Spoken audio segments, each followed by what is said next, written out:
এতদিন শিক্ষা বোর্ডগুলোর অধীনে পরীক্ষাগুলোকে গণ্য করা হতো পাবলিক পরীক্ষা হিসেবে। এবার এর সঙ্গে যোগ হচ্ছে ভর্তি পরীক্ষা, বিসিএস সহ সব ধরনের নিয়োগ পরীক্ষাও।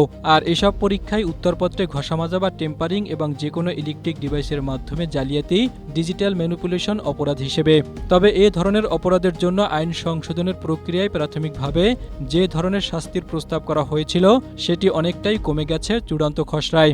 প্রাথমিকভাবে শাস্তির প্রস্তাব করা হয়েছিল 10 বছরের কারাদণ্ড ও 1 কোটি টাকা জরিমানা, কিন্তু চূড়ান্ত অনুমোদনের আগে খসড়ায় এসব অপরাধের শাস্তি কমিয়ে 5 বছরের কারাদণ্ড করা হয়েছে এবং তুলে দেওয়া হয়েছে 1 কোটি টাকার জরিমানাও। দ্য পাবলিক এক্সামিনেশন অফেন্সেস সংশোধন অ্যাক্ট 2026-এর খসড়া চূড়ান্ত করেছে শিক্ষা মন্ত্রণালয়। অনুমোদনের জন্য এটি আজ বৃহস্পতিবার জাতীয় সংসদ ভবনে অনুষ্ঠেয় মন্ত্রিসভার বৈঠকে উত্থাপন হতে পারে।